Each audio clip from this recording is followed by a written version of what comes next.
We are live. Hey, how's it going? It is your muscle building coach and the muscle building boy. How are you? Hi. Say hello to everyone. Hello, everybody. So we're going to talk about working out and building muscles and all that good stuff. So are you going to share some workout tips today? Mm-hmm. Yeah. Show your muscles. Let's see your big muscles. Where are they? Oh my goodness gracious me. Look at those. Show them your Hulk muscles. There we go. All right. So Daddy's going to do... Ooh, watch it. I'm going to get a reverse headbutt here. Daddy's going to do a video chat, and then we'll come out and play after, okay? Does that sound cool? Yeah? Yeah. Right. Sounds good. All right. Can you hop up? You're pretty laid back there, dude. All right. All right. I'm going to come out now after we do the video chat. All right. Good stuff. Hey, how's it going? Lee Hayward here, and joined by Harvey. And today, back again with another live video Q&A for April 16th.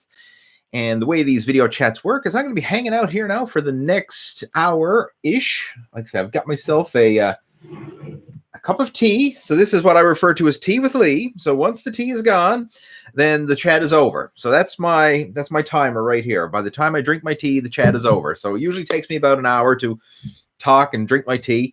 And that's how long we're going to be here today. So if you have any questions that you would like to discuss with regards to building muscle, losing fat, workouts, nutrition, anything along those lines, feel free to type those into the comments there. I see a lot of people, regulars, already joining in, and the questions are coming through, which is awesome. If you're new to the video chat, I want to welcome you. And if you are new, type the letter N into the chat window there to let me know if you're new. And of course, if you're a regular, you can type the letter R. I do recognize a lot of the regular names coming through there right now, which is always nice to see. But it's always cool to have new people joining in for our live chats as well. All right. So, get myself situated here. And today I posted up a brand new success story video for the Muscle After 40 Blueprint. You've probably seen it. It's up there now. It's the most recent video on the Total Fitness Bodybuilding YouTube channel. And it was a video interview conversation that I did with Jeff Lombard, who's been a part of the coaching program now for the past 6 months. And he's made some amazing progress over the past 6 months. And his fat loss journey had started before then. So, I mean, he's been doing amazingly well on his own, but came on board now with Muscle After 40 Blueprint. And we really helped him to take things to the next level. And literally now, since he started this whole journey, he's lost over 100 pounds. In fact, I believe it was like 144 pounds to be exact, which is just phenomenal. And he shared that story, in that video interview that we did. And it's, again, up there on the Total Fitness Bodybuilding YouTube channel. So if you haven't already done so, go back and check that out. It's definitely worth listening to. You're bound to get some insights, some nuggets of wisdom, and some good takeaways that will help you with your fitness and fat loss program as well. And not just losing body fat, but more importantly, how you can sustain that fat loss transformation as a lifestyle and enjoy the process. I mean, that's what it's all about. I mean, it's not how fast you can lose the weight or just simply losing it. It's, can you lose weight, enjoy the process, and then keep it off as a lifestyle? That's the most important thing, right? I mean, like I see it all the time where people will go on some crazy restrictive program and they might drop a few pounds, right? They might go on, I went on keto or in intermittent fasting, or I did the 75 hard or whatever. I did some program, lost 30 pounds, but, I ended up putting 35 or 45 back on. And I see that over and over again where people go on some extreme diet. Yes, they see results. Yes, it works, but it's not enjoyable and it's not sustainable. And because of that, they end up going back to their old habits and regaining the weight back again. And that's the most frustrating part. It's not how much weight you can lose or how fast you can lose it. It's how long can you keep it off? That's the secret. I mean, it's not the rapid results. And that's, unfortunately, that's the whole fitness industry is all about, quick fix solutions, right? 30-day shreds and 6-week cuts and 90-day transformations is lose, drop the weight as soon as possible, as fast as possible, get ripped quick. And yeah, okay, that's wonderful. But if you're getting ripped quick only to go back and balloon back even quicker, it doesn't serve any purpose. And I'm speaking from experience here because I went through that struggle myself when I was a competitive bodybuilder, yo-yoed up and down in weight for 16 years. And I did it over and over again. And I'd always try and justify it by telling everybody, well, I'm bulking up in the off season, trying to build muscle for next year's competition. Meanwhile, I was just piling on a bunch of fat and binge eating and then justifying it by trying to tell everyone that I was bulking up, right? I need my calories to work out and, build new muscle. No, you're not building new muscle. You're building new fat. That's what it is, and I was a master at that. I piled on a lot of fat in the process. And knowing what I know now, I would have never have done the whole bulking, cutting BS that I did back in the day. I would have stayed lean and focused on lean gains throughout. And it's a healthier, more enjoyable, more sustainable approach. And it's easier on the body, easier on the metabolism, easier on your mind. I mean, it's not. It's an emotional roller coaster when you're ballooning up and down in weight, because obviously if you're fat at yourself, and myself and Jeff, we really went in deep talking about that, not just the tactical side of things, like what do you do as far as nutrition, what do you do as far as exercise, but how it affects you mentally, the emotional side of things. And that's something that a lot of people don't talk about. But I respect Jeff because he was very open and transparent and talked about the emotional roller coaster that he went on as he went through the whole fat loss journey and what it was like being at his peak 395 pounds and how that impacted his health, his energy, his outlook on life, his self-esteem, and all that stuff. I mean, it's not good. And then how he's turned it around. And when we did the interview, we did it. We shot the video a couple days ago, and I just finally got around to posting it today. But as of a couple days ago, he was 251. So we went from 395 at his all-time heaviest down to 251 pounds. So what, 144 pounds weight loss, which is just phenomenal, right? I mean, like that's huge. I have massive respect for the man. I mean, he's a truly an inspiration, and hopefully, you'll watch that video that we did and get some information or get some inspiration and insights for yourself as well. All right, so I'm going to jump right into our conversation today. And again, I'm assuming this is coming through loud and clear. Right? I know I've been flapping my gums here. It better be coming through loud and clear. If it wasn't, somebody would have told me by now. All right, someone will say we can't hear you. So again, we're good to go. All right, let's jump in. We've got Abram joining us. Welcome. We have Dan joining us. We have somebody's name, which I cannot pronounce because it's not in English, but he's got hands and smiley faces and muscle shots and good stuff. So I'm going to call you, I can't even pronounce it. Again, it's not even English. So welcome. We have Michael. Let's see what else. Who else to join in? Okay. Abram says, enjoy them while they're young. I'm 32. My daughter turns 15 this year. Time goes by fast. Absolutely. Yeah, I totally understand where you're coming from. I mean, little Harvey, who you've seen at the beginning of the video, I mean, like, he's going to start kindergarten in this September. And I just like, where does the time go? Because I mean, it just seems like a blink of an eye ago. Like he was a little, baby in my arms, right? Just a little toddler. And now here he is. He's running around. He's telling me what to do. And he's going to be starting kindergarten this fall. It's crazy. Yeah. Where does the time go? We have Sajed says, can you tell me, please, how to maintain my body while I'm fasting for 30 days? I'm a Muslim. All right. Ramadan. I've done a video on this before, but, and I've gotten every single year without fail, my inbox gets flooded with emails from people asking, what do I do during Ramadan? Like, how do I get around fasting? And I actually have another one of my coaching students who recently went through a fast. It wasn't for Ramadan. It was for Baha'i, I believe it was, but similar idea. It was a month of fasting, of fasting with food and drink during the daylight hours. So same idea as the Ramadan fast. Now, I've never done it before, right? So, I mean, you're asking me advice on something that I've never done. So I'm not the best person to advise someone on this, but I'm just going to share my insights on it or what I would do if I was going through something like this.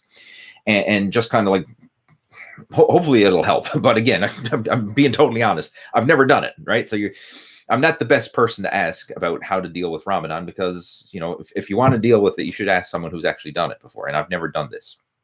But Bottom line, if you are going for a prolonged period of time with no food and no water, it's not ideal for building muscle. And it's not ideal for your fitness performance. It's not ideal for exercising or doing anything strenuous, because you're depleting your body, and not just depleting it, but dehydrating it.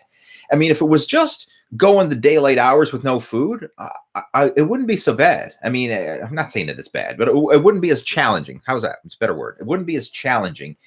And you could actually continue on with pretty much a normal lifestyle in terms of your exercise routine and everything else, because you would just simply work out in a fasted state. You'd be able to keep yourself hydrated, and then you would simply refeed then in the evening or in the early morning when you're allowed to eat.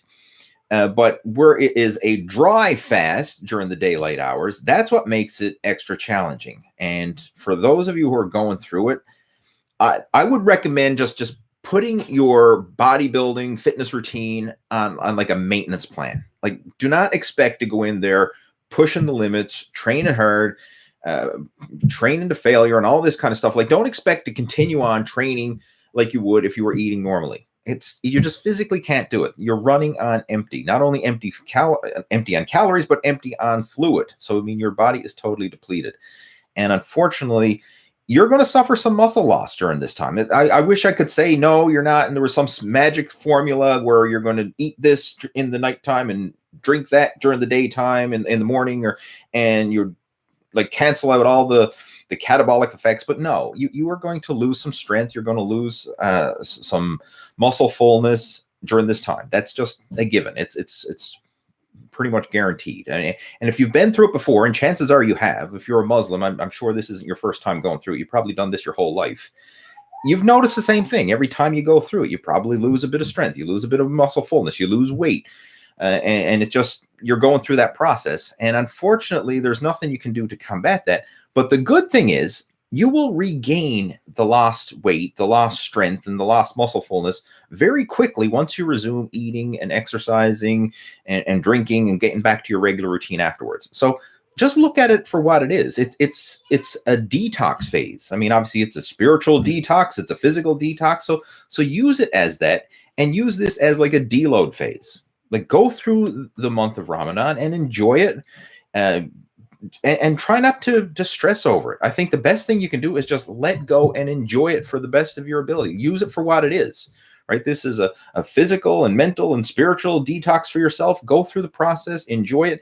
And then after it's all over, gradually build yourself back up to where you were. So a month of easy training. And then once you start consuming food and water again, don't push yourself too hard too soon. Because one of the common mistakes a lot of guys make is, as soon as they start eating and drinking again, your body's going to swell up. It's going to be like a sponge. It's going to absorb all that glycogen, and your body's just going to swell up, and you're going to feel stronger, and you're going to have more energy.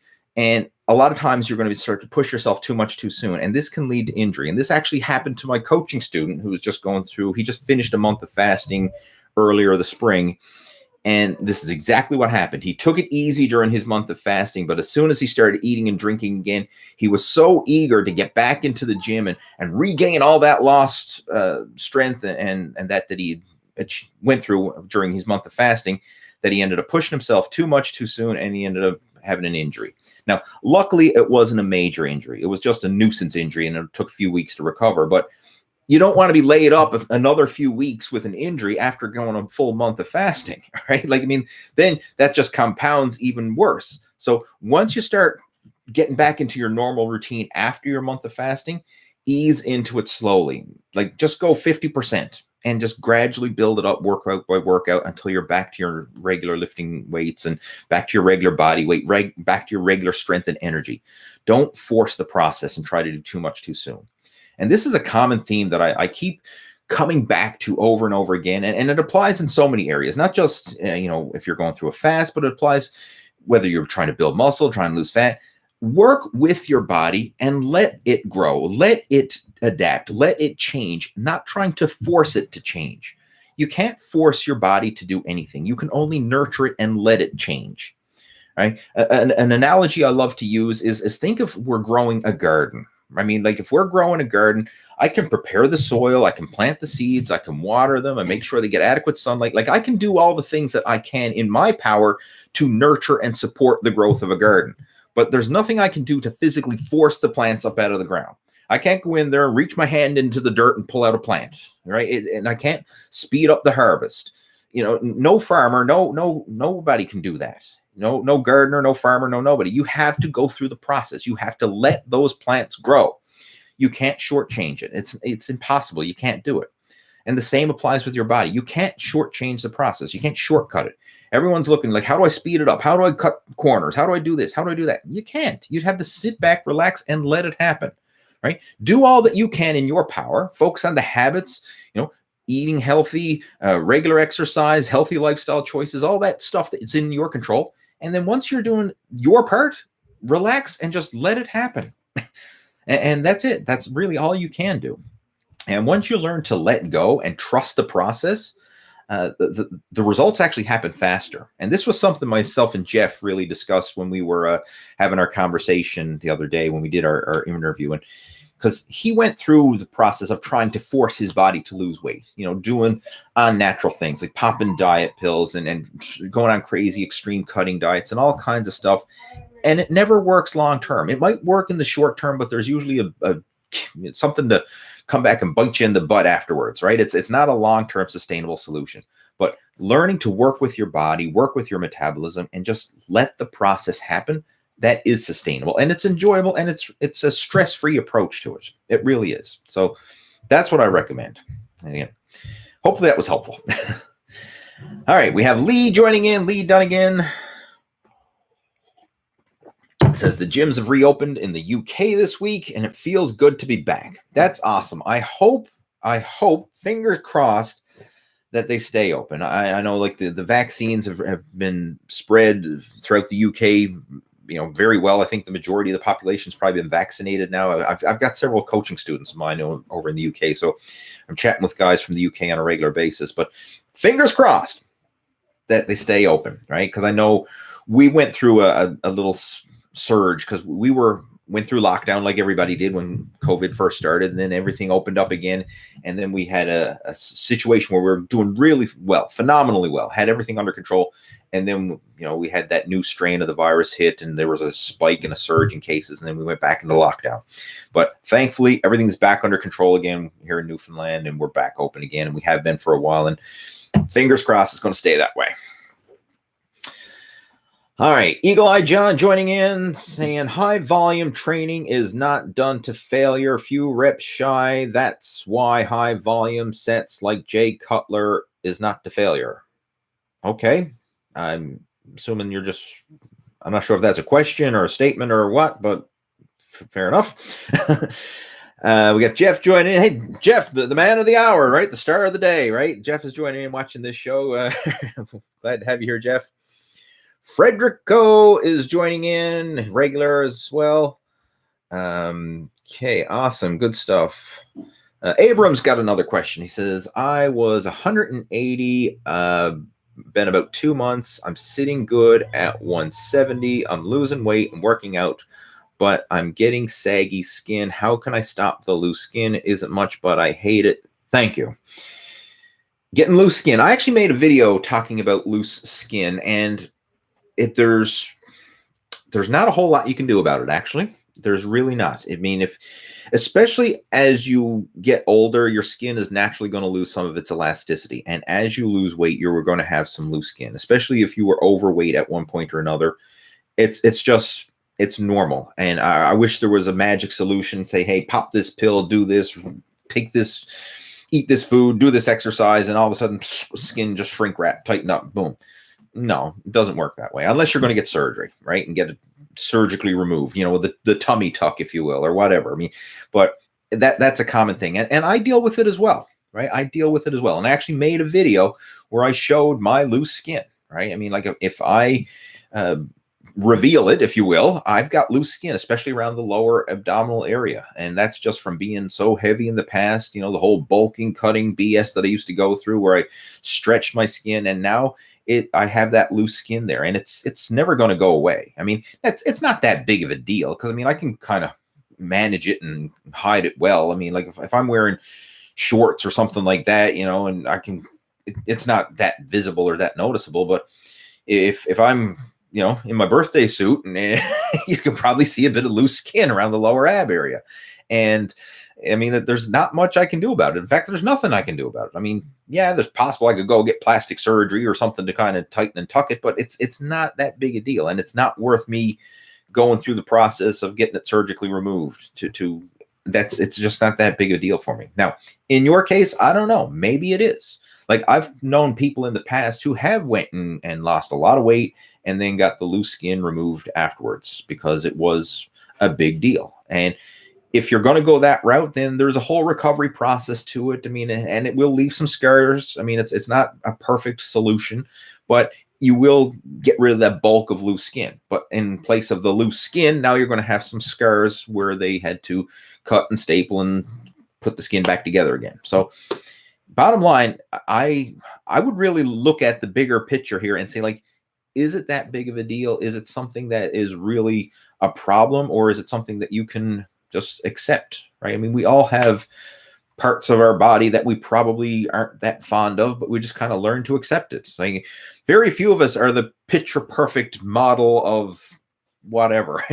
Like even the people you follow online and like celebrities and movie stars and, Instagram fitness influencers and all that, even those people don't look as good as they do in their pictures, right? Like this is something that I used to notice back in the day when I would be going to like the Arnold Expo or the Mr. Olympia Expo, and you get to meet the pros and the fitness influencers, and you get to see them firsthand. Now, I mean, they're still impressive and they're still in phenomenal shape when you meet them in person, but like you see these people and like, man, like they got some wrinkly skin or they're not as flawless as they appear in their picture. But because you got to realize those pictures are edited and photoshopped and everything done to polish it up, and it's the right lighting and makeup and everything else to make them look as good as possible in pictures.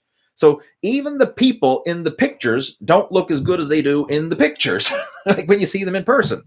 So sometimes we have this skewed vision of what we should be looking like. And you kind of just have to accept, like, you're just a regular human being. We're not perfect. I haven't met anybody yet who's perfect.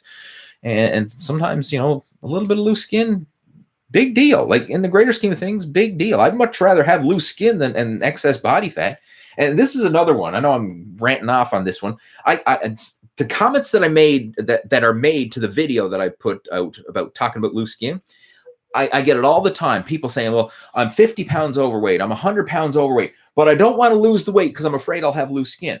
I'm like, shit, I would much rather have a little bit of loose skin than an extra 100 pounds of flab. I mean, do you think like 100 pounds of jelly looks good? I mean, I would rather have loose skin any day than have excess flab, right? Because I mean, at least loose skin is not harming your health. It's not hurting your joints. It's not placing stress on your body. It's not hindering your cardiovascular system. And it's not unhealthy to have loose skin. It's not aesthetically pleasing, but neither is 100 extra pounds of body fat. So like weigh out the pros and cons. Like you're much better off losing the weight. And okay, even if your skin is not super tight after the weight loss, you're still better off. So like it's the best of a it's the best of a not so good situation either way. Anyway, hopefully that helps. Who else we got here? We have Ilyest Yo joining us. Who else we got? Jesse is joining in. Welcome, Jesse. We have who else? Frederico joining in. But what's your take on living off canned tuna and beans? Due to my income and free time, it's the most affordable. I wouldn't want to live off canned tuna and beans. If I had to, I would. I mean, heck, you do whatever you had to if you have to, but make the best of your situation. Now, I would look into, I would take a broader picture approach to this, because there's probably a lot of food out there that you could enjoy that's not just canned tuna and beans. Like, first off, there's other canned fish and canned chicken and canned foods that you can have. And generally speaking, canned foods, you do typically get some good value for it. But look into other alternatives as well. And for example, like oatmeal, rice, pasta, these are very inexpensive foods. Frozen vegetables, like if you say I can't afford fresh vegetables and fresh produce, get the frozen kind. Frozen is way cheaper on a gram for gram basis. It lasts longer, and from a nutritional point of view, it's just as healthy as the fresh at a fraction of the cost. So frozen fruit, frozen vegetables, that's a great way to go to get some healthy food in there. When it comes to the beans, like say you can buy the big bags of dried beans and do them up yourself, like boil them yourself, or you can get the canned ones, right? What other inexpensive food options are there? Protein powder. Like a lot of people think protein powder is too expensive, but if you compare protein powder on a gram for gram basis, it works out cheaper than like chicken and fish and beef and things like that. Very often protein powder is one of the most inexpensive sources of protein, especially if you buy it in bulk, get the big 5-10 pound containers or bags or whatever of protein powder. You can actually come ahead money wise. It's very often, it'll probably sometimes work out the same price as the canned tuna fish on a per gram basis. Eggs, milk, and that depends on where you live. Like I noticed whenever I used to travel to the United States, eggs and milk was very cheap. Here in Newfoundland where I live, eggs and milk are quite expensive, like double the price easy of what it would be in the United States. So depending on where you live, eggs and milk might be, eggs and dairy, I should say, could be an inexpensive source of protein. What are some other options there? I'm just trying to think. Again, the oatmeal, the rice, the pasta, those are potatoes. Another one, like buy big bulk bags of potatoes. You can get like a big 50-pound bag of potatoes. And when you work it out on a per serving size, and it works out very inexpensive. So you can actually eat pretty darn good without blowing the bank. Another one, avoiding fast food and eating out in restaurants. I mean, that kind of goes given as avoiding soda pops and things like that. I mean, that just adds up to stuff that you really don't need. Focus on good quality food, but like don't limit yourself to tuna, fish, and beans. My God, you would go insane. You might be able to get a few days out of it, but after a while, you would just be you would just go stir crazy. I mean, you would just dread eating if that's what you had to do. Another thing to consider as well, I'm just throwing all off options, like what's coming to my mind here. If you're really that hard up, like check out the local food bank and various charities and stuff like that and see what's available. Like if you physically can't afford to eat, check out what's available, food banks and things like that, because you'll probably be able to get some food there to help supplement your, what you can afford. So, I mean, there's some options that you can look into. All right, moving on. Let's see what else we got. First Revenge joining in. Hi, Lee. Hope you're having a good Friday. I do 25 rep sets to help build muscle, or is 10 to 12 reps more than enough? All of the above. There's advantages to high rep sets. There's advantages to low rep sets. And it really depends on the exercise you're doing and the situation that you are in at this stage right now. If you're working around injuries, sometimes higher rep sets are great. If you have any aches, pains, or tendonitis or something like that, lighter weight, higher reps is usually a great way to do that. Certain movements respond better to higher repetitions. Like a lot of times isolation exercises, you can actually get more muscle activation with higher reps and more volume and more time under tension versus the big, heavy compound lifts. So it's not right, wrong, good, bad, whatever. It really depends on the situation. Generally speaking, for your big, heavy compound lifts, lower reps is where I would stick to. Like if I'm doing presses and rows and deadlifts and squats, generally I do that in a lower rep range, somewhere around the 10 rep range, sometimes even lower than that, maybe like 5 to 10. That's an ideal range for the big, heavy barbell lifts. If you're getting into mid-range exercises, a lot of machine exercises and things like that, maybe between 10 to 15 to be a good range. If you're getting into isolation moves, maybe 15 to even 20 reps. But it really depends on you and the situation and again, what it is that you're training for.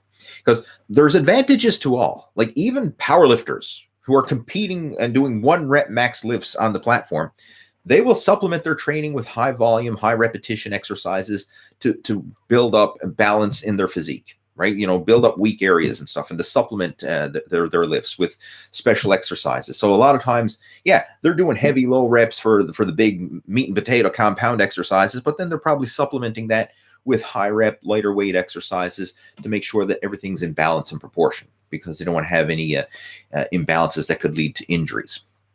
So there's advantages to both. We have the Buff Canuck joining in again. Welcome. He's a regular to the chats. Nice to see you back. We have CRDBR. He says, you mentioned that you are not a pro shake individual. What's your reason for not taking protein shakes? And is there some danger to taking 2 protein shakes a day?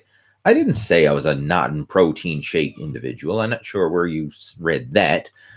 I just said I usually don't mix my protein powder in a shake. What I'll do is I'll usually mix my protein powder in with food, because I enjoy it more that way and I get more eating satisfaction. So instead of putting protein powder in a shaker bottle with water, I'll sometimes mix it in and make high protein oatmeal, or I'll mix it in with a high protein blender smoothie, and I'll mix it up really thick so that it comes out like a high protein ice cream, and I'll eat it with a spoon. Sometimes I'll make high protein pancakes, different things. Like I'll mix my protein powder with some Greek yogurt, stir it up so it's like a thick, high protein pudding. Like that's the way I like to enjoy my protein powder. I actually like to eat it and use it as to satisfy my sweet tooth cravings. So again, the high protein ice cream, that's a nice, it's a healthy sweet dessert, because the protein powder gives it that sweet ice creamy taste that I want. And it's enjoyable. It's a lot more enjoyable for me to eat the protein powder like that versus to drink it in a shake with water. So I'm not against protein powder. It's just that's how I personally prefer to have it. I like to have it in a way that I actually enjoy it and get eating satisfaction from it versus just chugging down a shake. Like I don't get a lot of satisfaction from that. I mean, I did it for years. I mean, I was like a lot of people. I'd chug down my shakes and have the post-workout shake and all that kind of stuff. But now, if I'm having protein powder, it's mixed in with some sort of food where I'm actually eating it and getting more eating satisfaction. So, again, just to clarify it, I'm not anti-protein powder.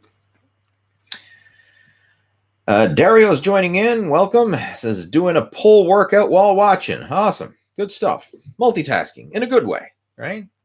I appreciate that. Got Michael joining in. Lee, if you were hypothetically going to blast and cruise, how would you think about it before you made that decision? Blast and cruise. If I was to hypothetically blast and cruise, how would you think about it before you made that decision? Well, I don't think I'd blast and cruise. When it comes to my training, and let me back up. Okay, at the stage that I'm at now, I don't overthink things. I really don't. I'm in the moment, and I let how my body is feeling in the moment dictate how hard I'm going to push myself or when I need to back off or anything like that. Like I don't plan it in advance. I don't say like I'm going to blast it. I'm going to go hardcore for the next 3 weeks or 4 weeks or 6 weeks, or I don't think that far ahead. I take it day by day in the moment. Like if I feel really good, I'm strong, I got energy to burn, and I want to push myself hard, then I'm going to go in there and I'm going to blast it, if you will. I will push myself and train hard.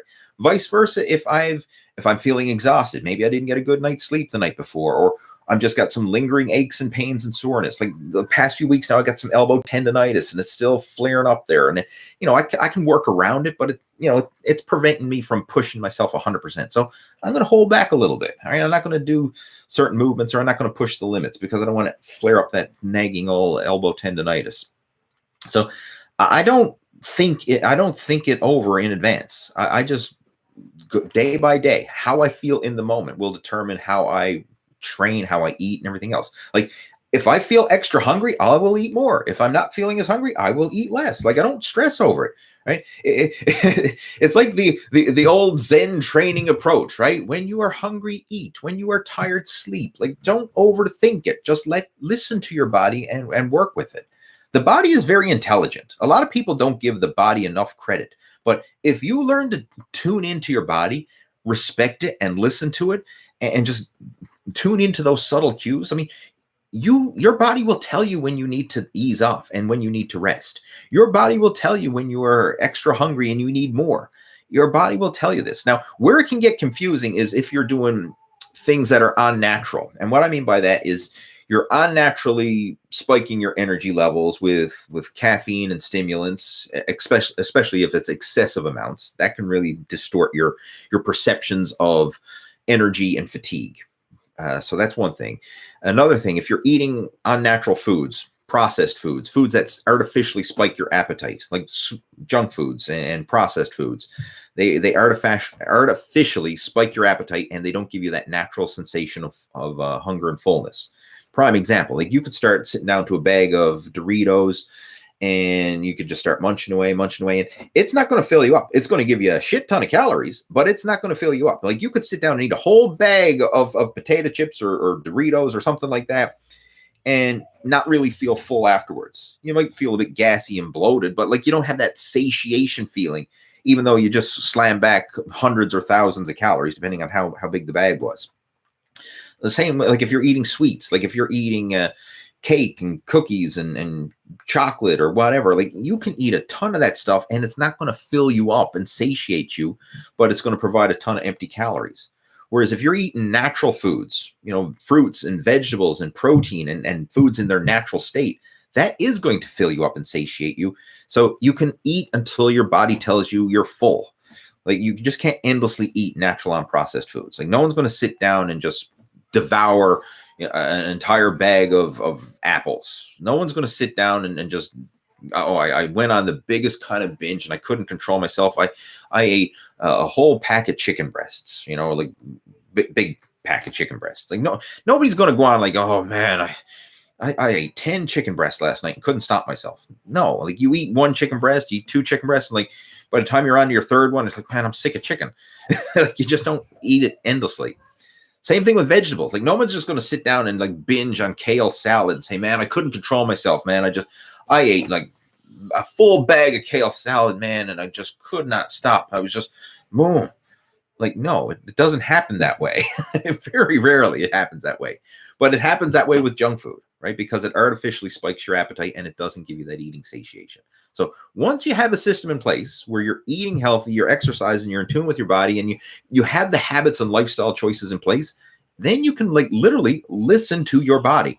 And that's the whole premise behind the Muscle After 40 Blueprint Coaching Program is I have a system in place to teach people how to get in tune with their body. All these subtle cues that your body is telling you on a regular basis, how to listen to that and learn from it. So that ultimately you can be your own coach and you don't have to be a slave to someone telling you, oh, this is your macros and this is your sets and this is your reps and you got to listen to me because I know right. And if you don't listen to me, I'm wrong or you're wrong. Like, no, I want you to be your own coach, right? To learn this for yourself, learn it on a gut level, on an intuitive level so that you can relax and enjoy the process. And again, myself and Jeff, we discussed this in detail in our interview. So if again, haven't watched it, go back and watch it. You'll get some value from it. So I wouldn't think it over. That you're asking me how I would think about it. I wouldn't think about it. I just do it day by day. Oran. I'm not sure if it's Orion or anyway, Orion Samuel joining in. How long do you think it takes for muscle memory to not come back? So I mean, how long do you think your muscles are going to forget and not come back? That type of question is like, how long is a piece of string? Right? It depends.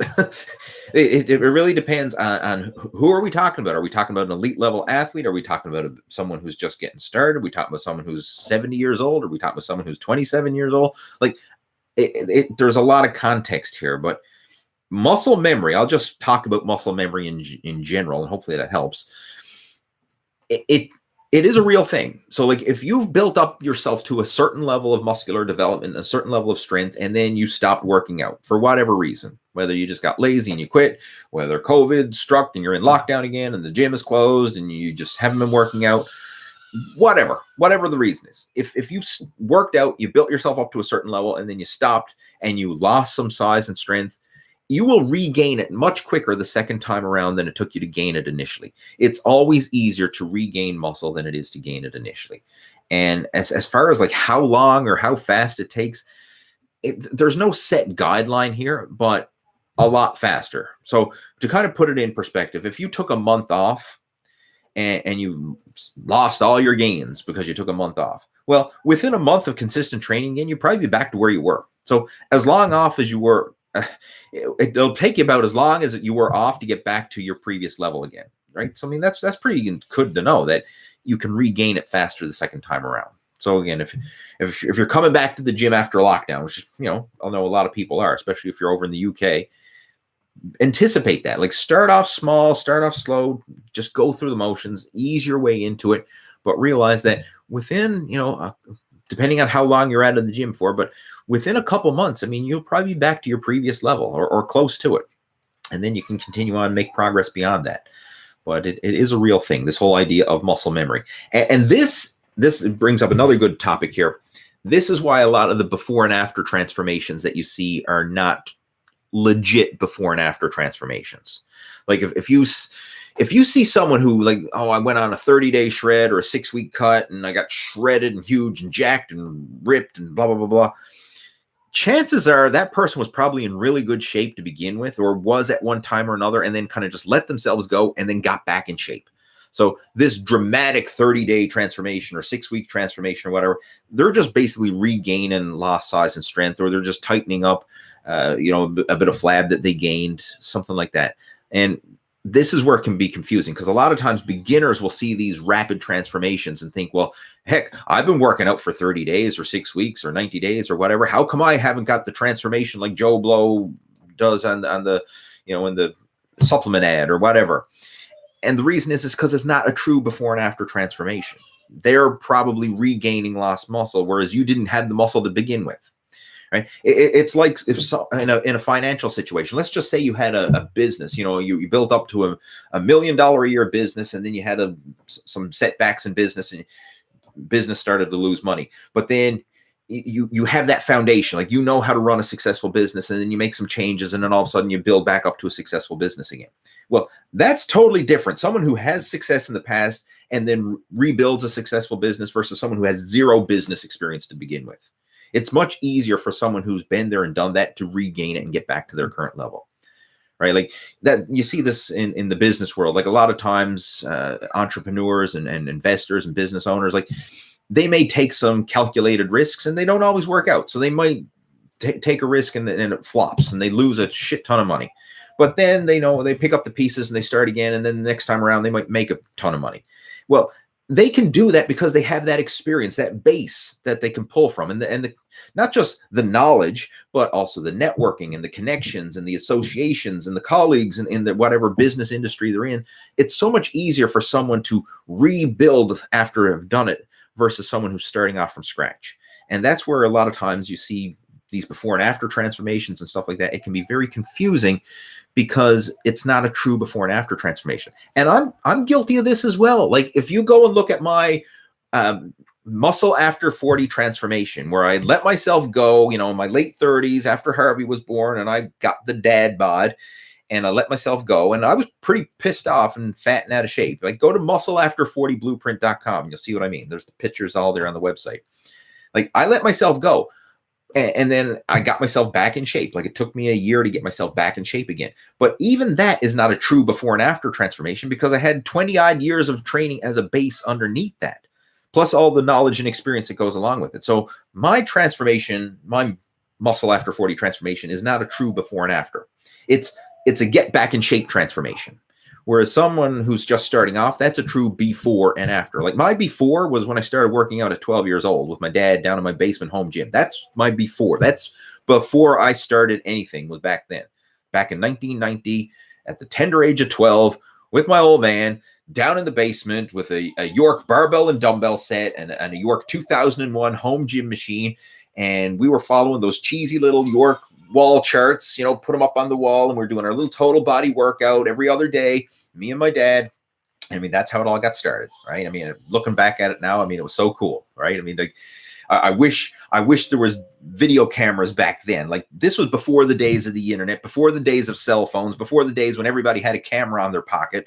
Like, we didn't even have we had a snap 35 millimeter camera, and we might even had an old Polaroid camera. Like, nobody had camcorders or video cameras, at least not in my family. Like videos were unheard of. You watch video when you went to the movies and on television.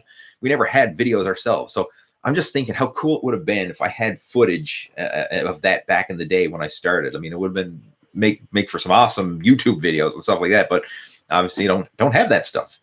You know, I mean, that was before the internet, before social media, before we had to document and picture and video everything. Right? We just lived our lives and enjoyed it. But yeah. So anyway, I don't even know where the heck I was going with that, man. We were talking about muscle memory. That's what it was. All right. So there, muscle memory 101.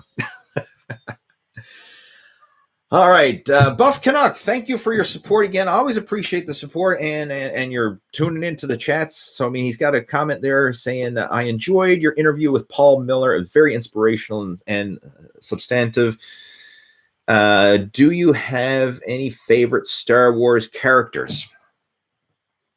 You gotta love Star Wars. Well, you gotta love Yoda. I mean, I know this technically isn't Yoda, but close enough. A lot of people call him Baby Yoda. It's Grogu. Grogu is who it is. He's in The Mandalorian. He's the child. But I've always loved the wisdom of Yoda and even Obi-Wan and all that stuff. Like I love that whole idea of the Force and, you know, the master and the apprentice and that kind of stuff. I always love that. I mean, and ironically, there's so many parallels that we could apply from Star Wars to fitness and nutrition. And like, I know it sounds cheesy, but it's so true. Like this whole idea of letting go and using the Force and not trying to force anything. I know it's called the Force, but you're not forcing it. You're using it, right? It's the energy that binds and surrounds us and connects us and all this. And that's the way life is. Like, there's a lot of like ancient wisdom spread into that. Like, I mean, that whole saga of Star Wars isn't made up on BS. Like, there's a lot of stuff in there that really makes sense on a practical level. And I love how the master and the apprentice. I mean, like, that's how I do my coaching, right? Like, it's a master and the apprentice, someone who's one-on-one teaching what they know to somebody else, and then hopefully that person will then become a master of themselves and then help pass it on to someone else again. Right? I mean, like, that's that type of a one-on-one connection. I really enjoy that. I mean, it's powerful. So as far as my favorite characters, it would be the relationship between the master and the apprentice, with Yoda and Luke Skywalker, Obi-Wan and Luke, or Qui-Gon Jinn and Obi-Wan, and then Obi-Wan and Anakin. Like, I like that connection, right? That's my favorite part of it, I guess. Who's yours? Let me know. This is an important question of the day. For those of you who are watching right now, type into the chat window, who's your favorite Star Wars character and why, right? We got to get some serious discussion going on here. Moving on. Where else? Okay, we're talking about muscle memory. We got Chris joining in. Welcome, Chris. We have MPause. Someone once told me that a weight loss plateau is a blessing because you know your true maintenance calories for a week at that activity level. Good time to reevaluate and make adjustments. Yeah, I mean, you could certainly look at it that way. I don't look at a plateau as a negative thing. The fact that you hit a plateau is actually good because it means that you must have been making some progress in order to eventually hit a plateau. So celebrate the progress that you made leading up to the plateau. Don't look at it as, oh shit, I'm at a plateau, poor me. I mean, like, look at it from the bigger picture. The fact that you are now at a new plateau means you've improved from where you were at one point or another. And this is like a side topic I hear a lot is people getting upset because of slow progress or not hitting their goal. Like, for example, like there was a particular guy in the coaching program. I'm not going to mention any names here, but over the past several months, he's lost 10 pounds. And he is so frustrated and pissed off with himself because I only lost 10 pounds. And he's beating himself up emotionally, getting down and depressed and upset because he only lost 10 pounds. And I'm like, zoom out and look at the big picture. Like, before you got on board with this coaching program, where were you? Like, you weren't losing anything. You were gaining. Like, I mean, just think of the whole COVID weight gain situation and all that stuff over the past year. Like, most people have been packing on the pounds, like 10, 15, 20, 30, whatever. Like a lot of people got fat in 2020. I'm not making this up. That's the reality. Look at your friends, family, neighbors, coworkers. Most of them, well, I don't know about most of them, but I'm sure a lot of them have probably gained weight in 2020. Maybe you have gained weight in 2020. So the fact that this particular person lost 10 pounds and in the last several months, like that's actually huge, massive. And like, instead of beating yourself up for slow progress, celebrate it, enjoy it. Because just think of what he's reinforcing on the subconscious level. You make progress, and because it's slow progress, you beat yourself up and you make yourself feel like a bag of shit because you're making slow progress. Well, what kind of reinforcement is that on the subconscious level? It's like, well, why am I even going to try and make progress? I'm just going to beat myself up over it. Like, heck, I could just stay fat and out of shape and not beat myself up over it all. Like, people are getting upset because they're moving forward. Like, it's so stupid. Like, before he came on board with this, he was getting fatter. Like, he was getting fatter and fatter day by day, week by week, month by month. I mean, you don't become obese because you stay the same. You get obese because you are gaining weight. So before this, he was probably putting on at least 10 pounds or more every year, right? So over the past decade, put on 100 plus pounds of flob. But now he goes on, starts to get under control. Not only has he stopped gaining, but he's actually starting to lose. So like, that is huge progress, and that should be celebrated and enjoyed, and give yourself a pat on the back. I mean, embrace it, celebrate it, thumbs up, enjoy the process, because that's going to help to encourage more. But if you beat yourself up because you're making slow progress, I mean, like, I almost want to bitch slap them and say, smarten up. Like, seriously. You're reinforcing negative associations to something that is very positive. And I see this all the time. Like, people, I only did this. I only gained X amount of muscle. Or, I set a goal to bench press 315 and I only got to 300. And I say, well, where were you before? I was only at 225. I'm like, that's huge. Like, stop critiquing yourself and getting mad because you're making slow progress, or you had these unrealistic expectations and you fell short of them. Like, any progress is good progress, and any progress should be celebrated. And that's going to help to encourage even more. Like, don't get upset over slow progress, because I got news for you. I'm going to spill the beans and share the secret. All progress is slow progress. Once you get beyond the so-called newbie gains that you might make in your first few months or your first year as a teenager who's still going through puberty and growing anyway, like, once you get beyond that, all progress is slow progress. And all fat loss is slow fat loss. Unless you're going under the knife and getting liposuction, like, it's all slow. But slow progress compounds over time to massive changes, right? In Jeff's case, I'm going back to him because he's the most recent video and most recent success story that I featured. He lost 144 pounds, but it took him, I don't know if Jeff, you're watching this right now, you can let me know exactly like how long ago that was, but it was at least 4 years or more in that journey, maybe more.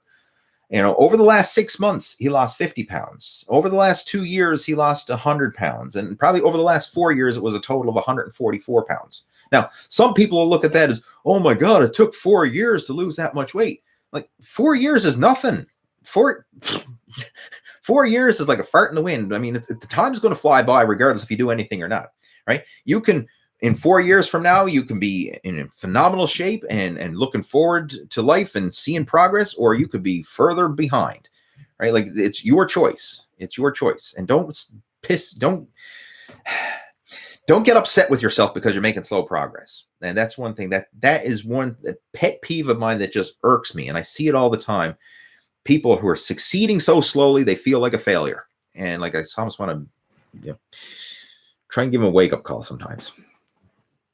Anyway, where were we? I don't know. Move on. Moving on. We have gravity training joining in. I guess everybody is doing gravity training because it's kind of hard to defy gravity unless you're doing a spaceman workout. Anyway. Is it possible to gain muscle? It's possible to gain max muscle potential without machines. Home gym. How many exercises for quads do I need to avoid overuse? Will these be good for life, assuming progress? That's going to depend on you, your situation, your fitness level. Like, I don't know how many exercises are good for you to avoid overtraining. And like, I need to know more about you, your situation, your fitness level, how long you've been training, what your goals are. Like, this is stuff that we would have a strategy session call. Like, we get on the phone and then we'd actually talk about like who you are and what you're doing and all that. So if you would like some help with planning out a customized training, nutrition program, and for you and your situation, for a home gym and all that kind of stuff, feel free to reach out to me. Like, send me an email, leeh@leehayward.com.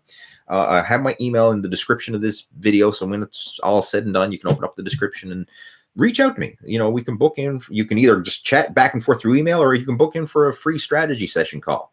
Right? This is something that I offer. I mean, it's a strategy session call if you want to discuss, you know, your situation, kind of like do a fitness and nutrition audit of what you're doing. And if you're a good fit, then I'll explain what we have to offer in terms of the Muscle After 40 Blueprint Coaching Program. And if you're not a good fit, then I'll recommend some outside resources or people who can help you to get the results you want. Because I don't claim to know it all, right? I've been doing this for over 30 years, but I still don't claim to be a know-it-all. There are situations where it's outside my realm of expertise, and it needs to be, you know, sometimes it's medical supervision, doctor issues, whatever. Like, I remember one time back a while ago, I had a gentleman reach out to me. He wanted me to help him design a nutrition plan after he had a kidney transplant. And like, I can't be responsible for trying to balance out a nutrition plan for kidney transplant. I mean, like, you got to go to your doctor, you got to get blood work. Like, that's medical supervision stuff. Like, I'm not going to be responsible for planning out nutrition around, you know, serious health issues like that. If you're in reasonably good health now and you just want to optimize it, yeah, I can help you with that. Like, build muscle, lose fat, improve your health and fitness. But I'm not a doctor. I can't treat, you know, diseases and health issues like that. So anyway, if you want help, reach out to me. That's what I'm getting at. We got Jerry joining in. He says, I'm a 10-year-old. I'm skinny. Can I bulk up? If yes, how? All right. First off, I'm assuming that's a legit comment, because you don't know these days. So I got a lot of trolls sometimes come in and just post jibber jabber for shits and giggles. But you're 10 years old. Like, dude, you're going to grow just because you're 10. Like, everybody between the ages of 10 and 20 gets bigger, stronger, more muscular. Like, your entire body grows and improves just because you're going through puberty. So you know what I would recommend?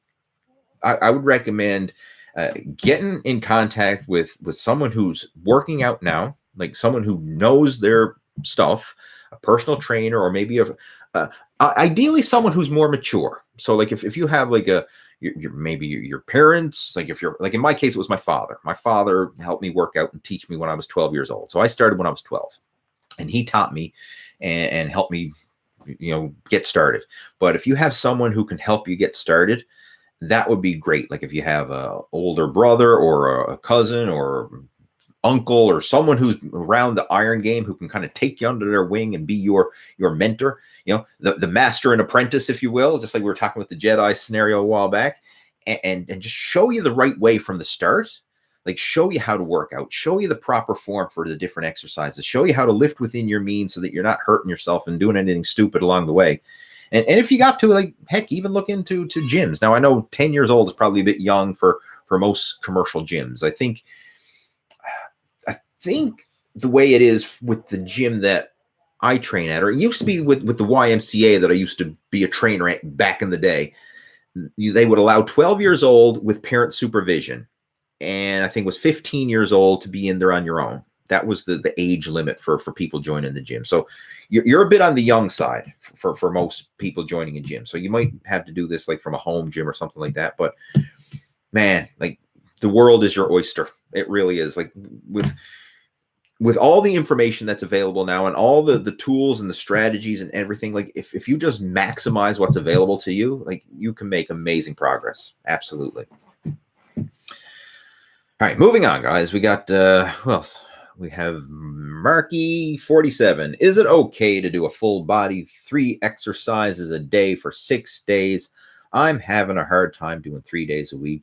Full body works because it takes, I read that. I'm having a hard time doing 3 days a week, full body workouts, because it takes too long and it's affecting my sleep. Okay, so basically what you're asking is, instead of doing 3 longer workouts, is it okay to do 6 shorter workouts? And the answer is yes, absolutely. Look at the total volume for the week and what you can recover from and what works with your schedule. Don't get hung up on the rules, like saying, oh, you have to do this and you have to do that and you have to do this split and you got to do these exercises and it has to be paired up like this. And because Joe Blow, fitness influencer, said that's the way you got to do it and everybody got to do it because Joe Blow said so. No, your muscles don't know rules. Like they don't know, okay, I'm doing X body part split and total body or 3 days a week or 6. Like the muscles just know stress and recovery, and they adapt and grow. Like that's it. You don't have to overthink it. And you can make it work. If you want to do 6 short workouts, like let's just say instead of doing 3 1-hour workouts, you do 6 half-hour workouts. Fine, go for it, do it. I've had several of my coaching students follow a similar approach. Like I remember one guy, his name is Aaron. He came on board with the program last year, or no, it wasn't last year. It was 2019 because it was before COVID. And he was in a similar situation, pressed for time, said like, man, I don't got time to do an hour-long workout. And we looked at his situation and he has a lunch hour. Right. And during that lunch hour, I said, well, would it be possible to squeeze in like a 30-minute workout during your lunch hour? And he said, yeah, like I'd still have time to work out and still have time to eat my lunch and, make it work. So that's what we did. Instead of having, 1 or 2 hour long workouts every single day at work, he did a little 30-minute session at lunch and he made that work. And so he did, in this case, 5 days a week, 30 minutes on his lunch break. And he made amazing progress by doing that. So yeah, you can make it work. Bottom line, like, figure out your situation, your schedule, and what works best for you and make it work. Right. Another one of my coaching students, this is Mark. He's a music teacher at school and got access to the music room and the storage room where they put everything else. In the storage room, in the school music room, he set up some wall anchors and he attached his resistance bands there in the storage room. And he literally set up his own little gym in the storage room in the school music room. So in between classes, he'd go in there and he'd do some exercises, with these resistance bands. And over the course of the day, in between classes and stuff and on his lunch break and everything else, he'd get his workout done. Like it doesn't matter when you do it or if you do it all in a single session or you break it up over the course of multiple sessions or whatever. Like it's as long as you get it done, it still works. It's better than nothing. It's like getting it done that way is better than not getting it done at all. So like, don't overthink it and think that it has to be this perfect plan and I got to have this split and these exercises and all got to be timed together. Like, just make it work. Like, seriously, like just make it work for you and your situation and your schedule.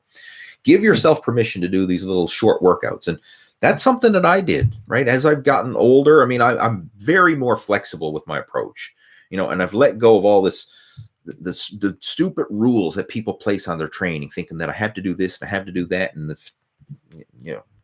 you just got to exercise and eat right. Seriously. Anyway, make it work, my friend. Make it work.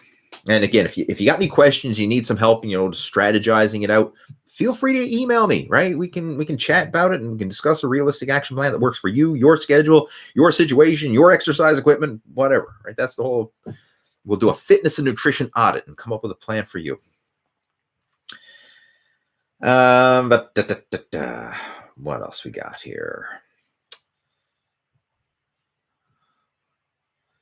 All right. Frederico is thanking for the advice on nutrition that I shared earlier. You're welcome, my friend. Let's just see.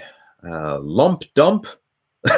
Loop-de-doop. Oh, sorry. Loop-de-doop. You're new to the chat. This is Loop-de-doop. Welcome, Loop-de-doop. If you have any questions, feel free to chime in. I'd be more than happy to help you out. Always nice to have new people joining in. We have Soy Dan joining in. Welcome. Dan is joining in. Remember I Fear says, hey man, just started to work out. Are protein shakes every day bad for you, including post-workout and meal replacement? No, protein shakes are not bad for you. No. I consume protein shakes on a regular basis. Well, like I mentioned earlier, I mix my protein with my food, but I've been having supplemental protein powder for going on 32 years.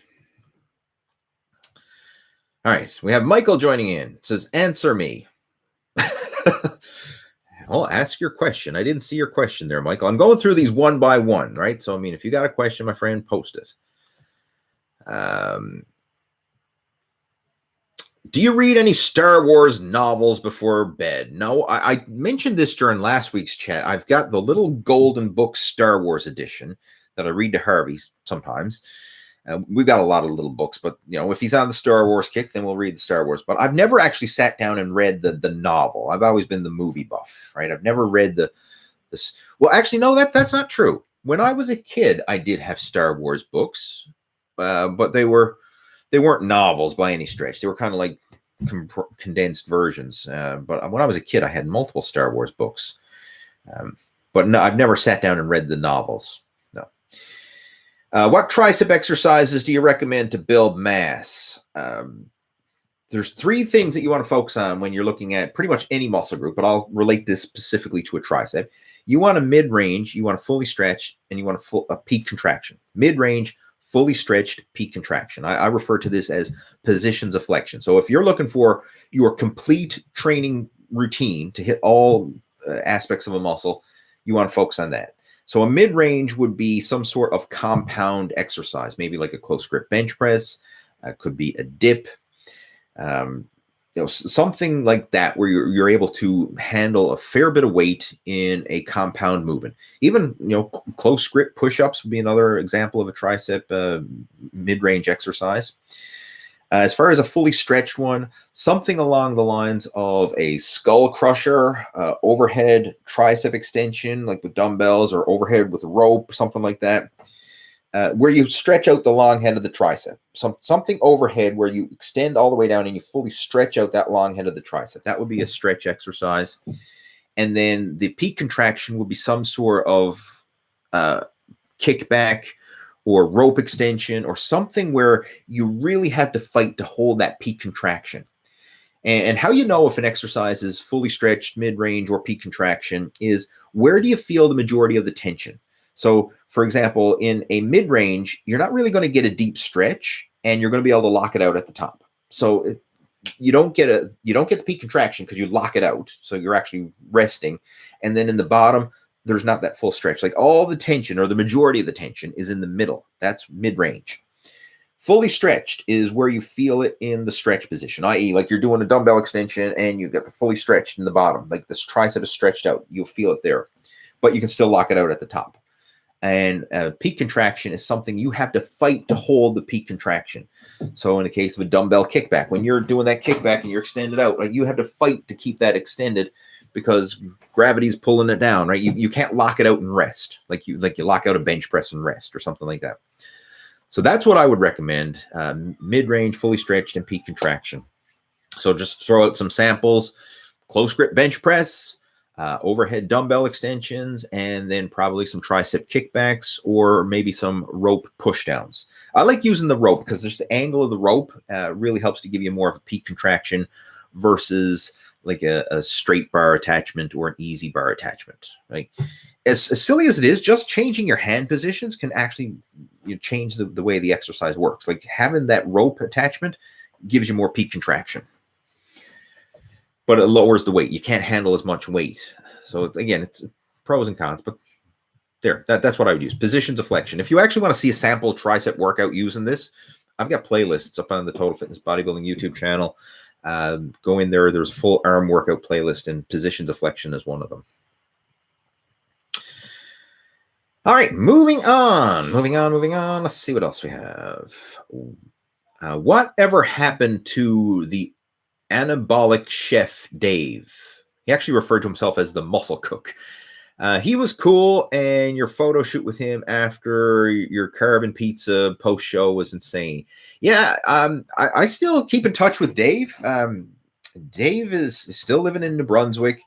He's kind of out of the bodybuilding fitness space. Like he still has his websites, and you can still go and get the anabolic cooking cookbook and stuff like that. Like the websites are still there, but he's not active as a fitness and nutrition coach anymore himself.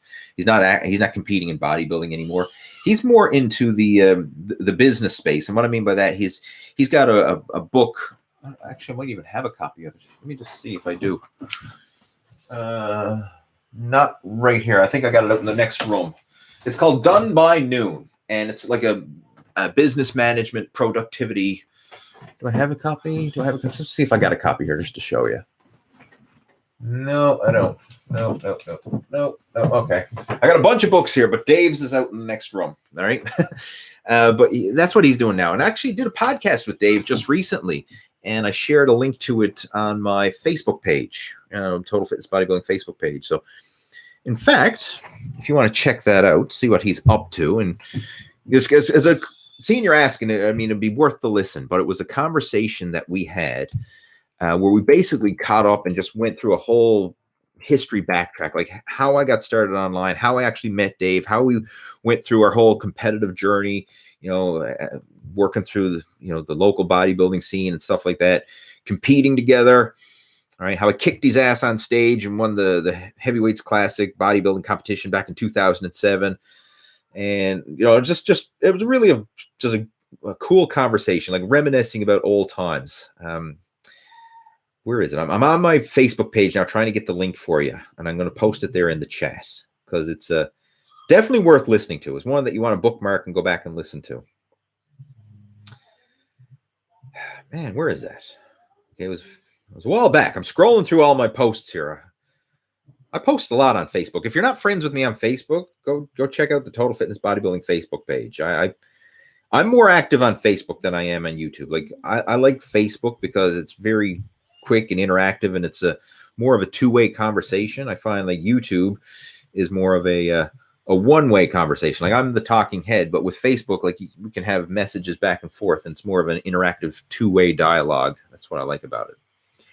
All right, here it is. I'm going to get the link for you there now. It was a podcast interview that I did for the Done by Noon podcast, and this is what Dave is doing. The Done by Noon podcast. Second now. And I'm going to type that into the chat window. Let's just see. Boom. Now that should show up. Okay, there it is in the last chat. There. Boom. Check it out. All right. Let's see where else we are. Harper is joining in. Harper likes Yoda because he looks funny, and Buff Canuck likes Obi-Wan. And we have Dana joining in, and Dana typed something that's not in English, and I don't know what it is. Robert's joining in. He says he likes Chewbacca, although my body type more resembles Jabba. Yeah, I hear you. I hear you. Right? Unfortunately, that Jabba's in the permabulk. That's what he is. Jabba the Hutt's just in the permabulk mode. Who else we got there? Harold is typing the letter G. All right, lovely, Harold. If there's anything I can help you, if you actually have a question, you got to type it out there. Buff Canuck says he loves Chewbacca. He says he's the most valuable player of Star Wars. Yeah, for sure. Right? Yeah. I didn't realize how old Chewbacca was, but if you watch the Solo, right? That the movie Solo, or the Han Solo, blah blah blah. Chewbacca said he was 190 years old or something, like back then when Han Solo was just a young guy. So I mean, Chewbacca's old. Like in the later episodes, like he's over 200 years old. Like just imagine if you had over 200 years of experience. Like man, you should have stuff figured out by then. And he looks well. He's very mobile and fit and healthy for 200. Hello, Daddy. Hey, buddy, how's it going? What are we doing? Hello. Oh, I got your walkie-talkies here. Jeez, buddy, that's loud. There. Breaker. Breaker 10-4. Hey there, little buddy. Do you like walkie-talkies? Yeah, I do. Don't push it yet. Oh, okay. Ooh, we're getting echo here because they're too close. If you went out in the room, and I had my walkie-talkie, then we could speak. Just let go of your button there for a second. There we go. Yeah. You go out in the room, and I'll talk to you through the walkie-talkie. Okay? Mm-hmm. Okay. No, but I want to talk. Okay. All right. Here. Well, I'm still doing my video chat. I'm almost done. Holy shit. We've been an hour and 14 minutes. It's time for me to do. All right, breaker forward 10-4, little buddy. Daddy got a clip video chat. Over. You got to say over when you finish walkie-talkie. If you don't say over. Love you, little buddy. Over. All right. Anyway, I'm going to clue this up. I'm just going to quickly skim through the chat there, make sure if there's anything there that I missed or whatever. I'll try and. I just want to take the walkie-talkie. Okay, you can take the walkie-talkie, and I'll come out and we'll talk and walk when this is done. Walking and talking. Who else is there? We have I'm Rose joining in. It says, I'm having a hard time trying to figure out how much cardio I need to do or not so it doesn't affect my muscle gains. Please comment. You're not going to lose muscle by doing cardio. Seriously, you're not going to lose muscle by doing cardio unless it's extreme cardio. Like when I say that, I'm like endurance training, marathon training, triathlons, long distance cyclists. Like if you're doing more than an hour a day, yeah, okay, that could have some negative impacts on your muscle. But if you're doing like a half hour of cardio a day or 3 days a week or something like that, that's not going to have any negative impact. Like put things in perspective. When I was training for bodybuilding competitions, I would do an hour of cardio a day to help burn body fat. And I did that consistently. I found it worked really well for me. And if you're training properly, you're getting adequate rest and recovery, your nutrition's on point, you can actually make lean gains while doing cardio. So right now, the way I have things structured is I do weight training one day and I do cardio the next. And I'm actually pushing myself hard with the cardio now. I enjoy the cardio actually more than the weight training. It's just, I'm into cycling now, and that's my big thing. So I'll do, I ride on Zwift, and I love doing gravel biking and fat biking in the snow in the wintertime. Like I've really gotten into cycling over the last couple of years, and that's one of my favoriteest forms of exercise at this stage. But bottom line, man, like don't be a cardio phobic, if you will. Like cardio in moderation is actually going to help.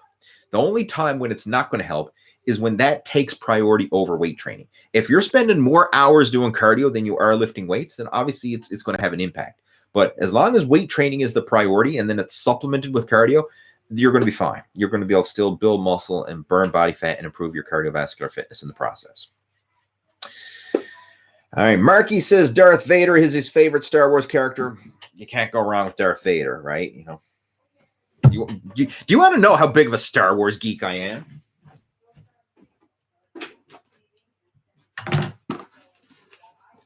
This is how big of a Star Wars geek I am. I am a Star Wars geek. Seriously, right? I got my Darth Vader. I got my Yoda. Down in the basement, I got my lightsaber. Like, I'm telling you, like I'm digging this stuff. So yeah, Darth Vader's cool as well. Who else is there? Darth Vader is always a good choice. A lot of people like Darth Vader. Yeah, I hear you. Marky's saying if he had to pick a Jedi, he'd pick Mace Windu. Okay. Mace didn't really have a big role in the whole thing, right? He just got fried by the Emperor. Well, before he was Emperor, But anyway. Who else? We have Carrie says, I got your emails. Thanks. Just doing a few months low volume, starting a week just off 4-block meso high volume. All right, cool. We'll follow up through email. I'm winding down the chat here now. I just want to kind of skim through and cover all the chat before I clue it up because man, this went long. Like I tried to limit it to an hour, but once the gab gets flapping, I usually go longer than an hour. All the regulars know this. Like Lee says he's going to do an hour, and like it ends up being for an hour and 20 minutes. Oregon 245, does mass gainer make you gain weight? I want to gain weight. I made a blog post about this. The simple answer, don't go for a so-called mass gainer because a mass gainer is just, yes, there's protein in it, but there's a lot of sugar and fat. Like, if you want to know what mass gainer would be like, is like drinking a protein shake and eating chocolate cake. Like that's a typical mass gainer. Don't go with mass gainer. Focus on real food, and don't be in such a hurry to gain weight, because if you're in a hurry to gain weight, yeah, you can gain weight all right, but it's not going to be quality weight. Right? It's to build lean muscle is a slow process. To gain fat, not so much, right? If you just eat like a pig, you'll gain fat, right? You just slam back pizza and beer and chips and cake and crisps and whatever. Yeah, you'll gain fat. You'll gain weight, but you want to gain quality weight. I would like, this is one thing. When I was younger, I was so impatient that I just wanted to gain. And I had this vision in my mind. I was going to be 250-pound bodybuilder. So I ate everything and anything. And that's why I got fat, bottom line. So if I could go back in time, like I would have took the whole slow and steady approach to gaining weight, and I would not have been in such a big rush. And I think it would have been a much healthier and more happier process. But yeah, don't go for the whole mass gain or weight gain or stuff, because it's just a bunch of empty calories and sugar and crap. Go with protein powder, like pure protein powder, and then get your other calories, your carbohydrates and your fat from solid natural food. Megamite, do you still rock them chucks at the gym? Not lately, no. I mean, if I was doing squats and deadlifts and stuff like that, and pushing hard with those, I do. These days, I just wear regular like sneakers. Like I actually, they're not chucks. They're not flat sole shoes, is what I'm getting at. What else we got? Prashant joining in. Hey, how's it going? We have Dub Hall Tech asking about fasting and lifting weights. We already covered that. We covered fasting. It was I think it was the first question of the chat, or one of the first questions. We have Scottish Guru saying he plays rugby. All right, cool. Who else we got there? Dub Hall Tech. I like behind the neck press with a barbell. I hear it's bad, but I have good flexibility, good range of motion. Is this something I should stop now or later? If you like it, it works for you, you enjoy it, then keep doing it. But just listen to your body.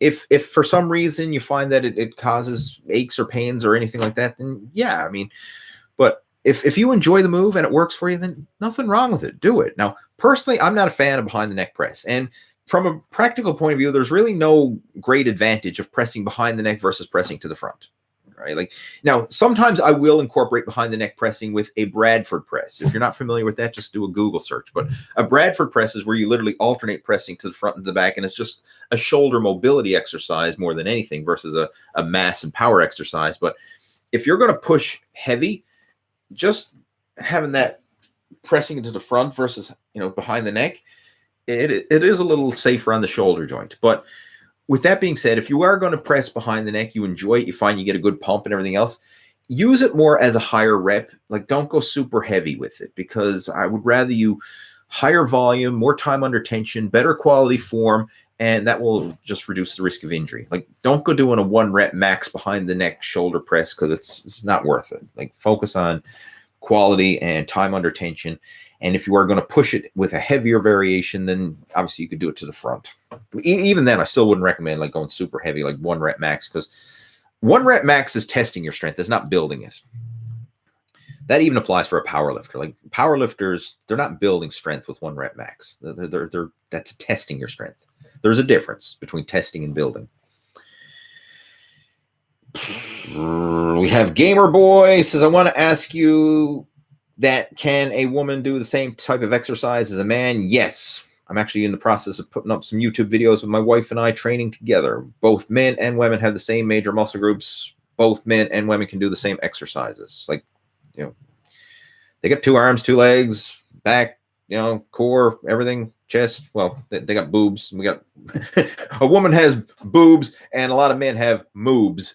So, but they still got pecs underneath. Yeah, honestly, there's no such thing as a man's workout and a woman's workout. We both got the same major muscle groups. Those muscles need to be trained with the same exercises. Yorak is saying, hello. Okay, we got another question here. Another person I can't pronounce. XY05, etc. says, Dixie Wrecked is the strongest man in the world. Okay, I don't know who that is. I don't follow the strongman scene much. I really don't. Okay. Who else we got there? Okay, got a bit of Star Wars discussion going on there, which is always good. Keep that going. Would you use HGH gel? Nope. Don't use an HGH gel. Not planning on it either. Just we'll elaborate in a future video. I'm just answering them quick here to get through the questions. Does working the same muscle frequently desensitize the muscle, in your opinion? No, I don't think it does. It improves your. No, we'll discuss that in more detail in a future video. But no, you can train muscles frequently and still make progress. Right? That doesn't desensitize them or whatever. What you will find, and you'll think it is desensitizing, is it actually speeds up your work capacity and your fitness. So you're going to get less and less muscle soreness. But it doesn't mean that progress is impossible. Right? Like, prime example, you think of someone who is a cyclist and who's riding the bike on a regular basis. They're not going to get a lot of soreness in their legs. But if you take someone who's never ridden a bike before and have them go for a long bike ride, they're going to be painfully sore the next day because it's unique muscle stimulation. But once you adapt to it, you're not going to get that same level of soreness. And that's where people might think, well, I'm desensitized. No, it just means your fitness is improved, right? So now what was once causing you to be painfully sore, your body can actually recover and adapt and deal with that. So it's not desensitized. It just means your fitness is improved. Motion tracker. What's the best thing to start with after 4 months out of the gym due to the lockdown? I went back for the first time last Wednesday. I did a back session and now my lats and biceps are in bits.